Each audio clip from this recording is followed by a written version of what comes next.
Hi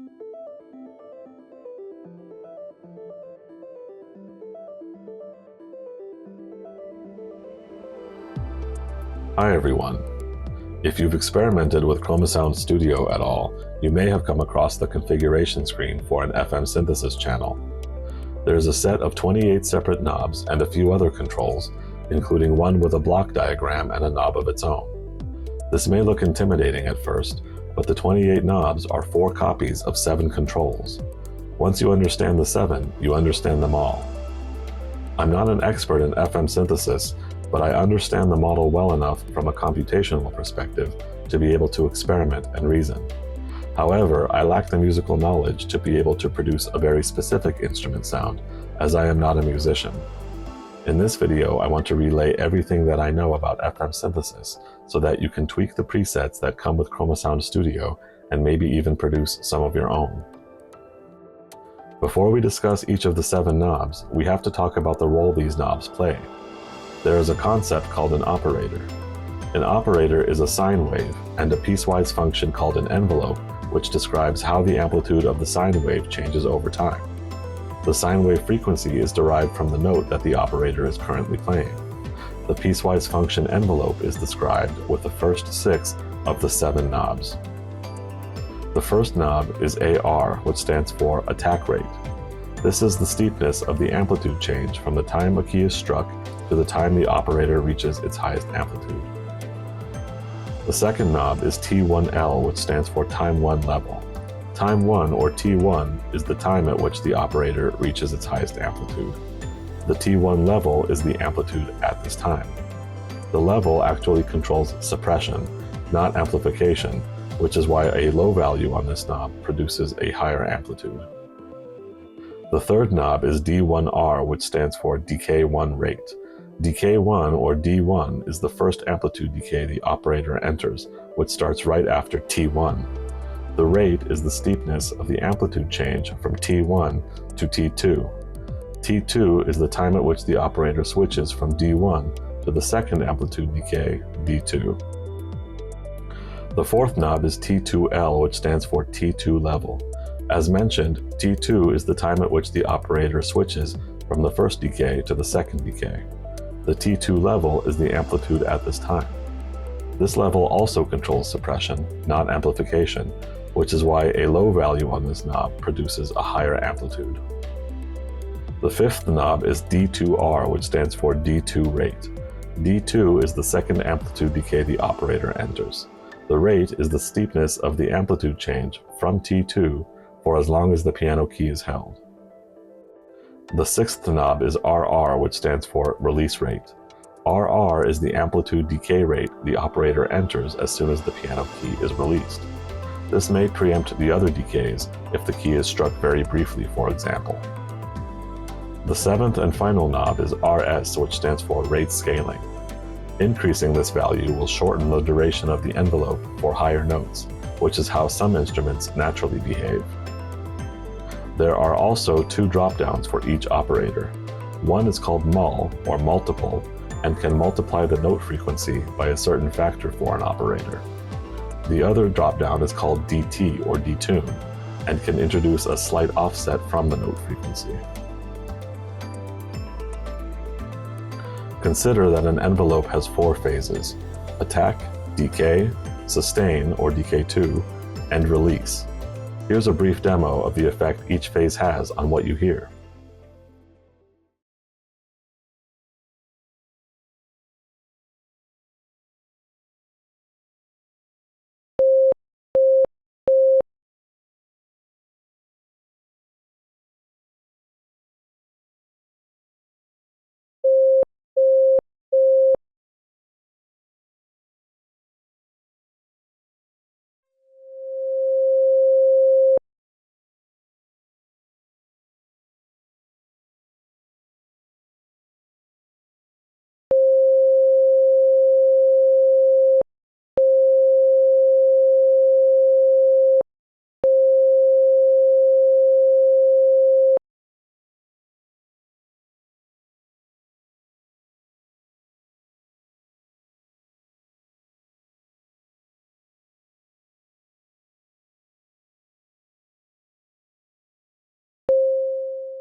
As you heard, adjusting these phases can make the sound softer or harder in certain ways.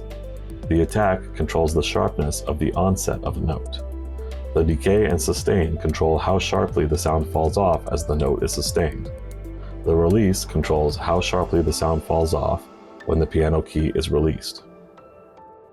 There's one more thing about the envelope settings I'd like to draw your attention to. The parameters are such that when you increase or decrease T1L for an operator, the entire shape of the envelope remains intact but becomes smaller or larger in both dimensions at scale. For this reason, velocity sensitivity is implemented by simply adjusting T1L. So there are 4 of these operators. However, not all of them are directly heard in the output of the FM channel, generally speaking. Some operators' output does go to the channel output. These operators are called slots. But some operators' output are used to modulate the slots. How the operators are arranged in this sense is controlled by the algorithm widget. There are 8 algorithms to choose from, where an algorithm is a particular configuration of operators. Each algorithm lends itself to a particular instrument construction. Here are the example instruments Yamaha suggests for each algorithm, taken as an excerpt from my Chromasound book. So how does the output of one operator modulate the output of another? Let's combine an operator's envelope and sine wave into a single function, like this. A of t is the piecewise function defined with the 7 knobs. Omega defines the frequency of the sine wave and is determined by the piano key that was struck. If we want to reference the function of a particular operator, we add its operator number to the function names. For instance, the function for operator 3 is f3 of t. In algorithm 0, operator 3 modulates operator 4. Let's ignore operators 1 and 2 since they are no-op or silent by default. Operator 4's function would normally be f4 of t equals a4 of t times sine of omega t. But because it's modulated by operator 3, its function actually becomes f4 of t equals a4 of t times sine of omega t plus f3 of t. How can we conceptualize this? Let's make some simplifications. Let's assume a3 of t and a4 of t both equal 1. This means the sine waves are at maximum amplitude the entire time they are played. Let's also assume omega equals 1. This means a specific piano key was pressed. It doesn't matter which one, so we choose this one. Now, simplifying, f3 of t equals sine of t, and f4 of t equals sine of t plus f3 of t, which equals sine of t plus sine of t. Here is a plot of f3 of t equals sine of t. To draw it, we repeatedly move t to the right by a small amount, enter t into the sine function, and plot the result along the y-axis at t. Let's represent the rightward motion of t with a red dot. How do we plot f4 of t? We have to introduce another dot. Let's make it blue. It remains at a fixed distance away from the red dot and travels around the red dot in a perfect circle at constant speed. This happens while the red dot moves to the right, also at constant speed. To draw f4 of t, we repeatedly move the red dot by a small amount to the right, which moves the blue dot too, and then move the blue dot along its circular path by a small amount.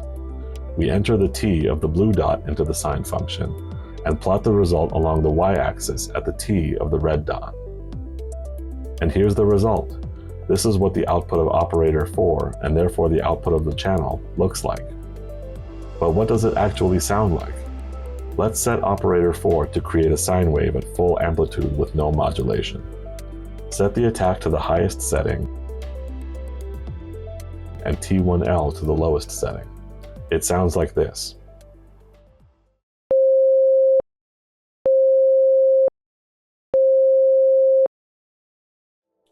Now let's set operator 3's attack to the highest setting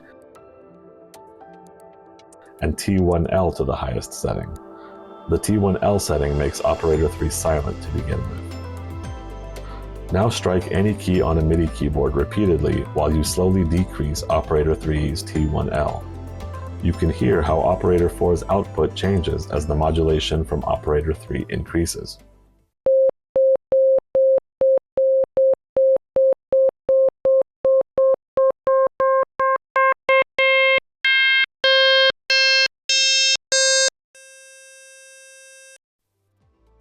This particular synth architecture includes an LFO, which stands for Low Frequency Oscillator.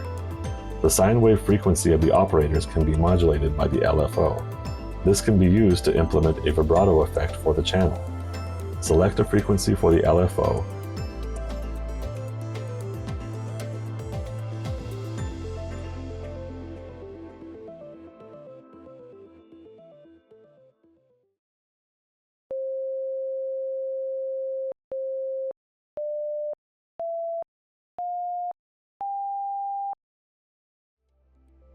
and then increase the frequency modulation sensitivity, or FMS, of the channel.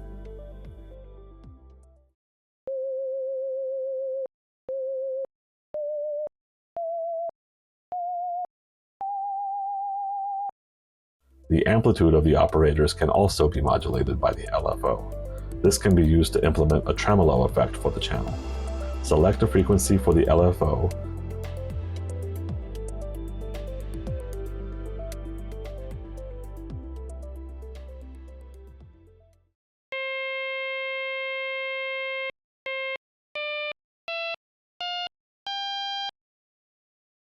enable amplitude modulation, or AM, for the operators you want to modulate, and then increase the amplitude modulation sensitivity, or AMS, of the channel.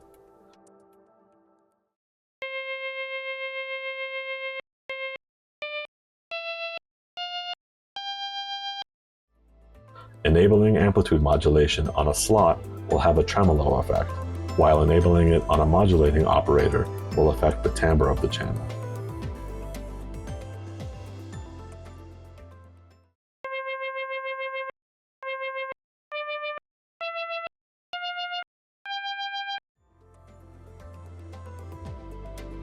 There is one more control to discuss, and that is the FB, or feedback, knob inside the algorithm widget.